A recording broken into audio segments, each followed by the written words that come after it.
Hello guys, কেমন আছেন? তোমার আশা করুন তোমার সবাই ভালো আছেন। আর মোর মনটা অল্প বেয়া কি দেখো, মুই কত বস্তু কিনছিলাম ছট পূজার পিনদের জন্য। তো আমার পূজার একদিন আগতে ভাগি মারা গেছে, তো মোর মা ঘরে এবার পূজা করলে পাবার নয়। তো মুই ভাবলাম যাং আমার পুজো না করলেও আর মানসিক করবে, উমের পূজাখানা দেখি আসি অল্প, তা মনটা ভালো লাগবে। তো মুই রেডি হয়ে গেছং। আর আমার বাড়ির বগলতে নদী বেশি দূর না হয়। মোর মাইনের বাবা আর মাইনে যায় আছে দিয়ে যাবো, টকরি যাবো, টকরি আসি যাবো। সন্ধ্যের পুজো এইখান। তো আমার পায়ে গেছি। আর এটি দেখো কত ভিড়, রাস্তার কোনো গাড়ি ঠাড়ি নাই, আসি না দেয় গাড়ি, ওই জন্য আমার হাঁটাটাও সুবিধা হয়।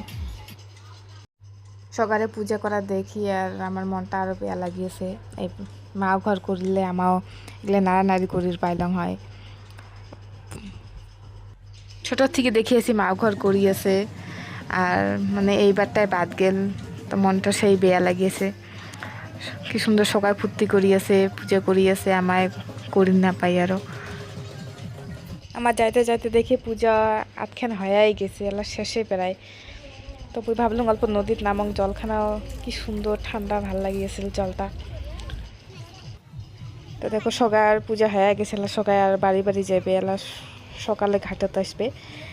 তো আজকের জন্য এইখানে বেশি ভিডিও করে পারলাম না।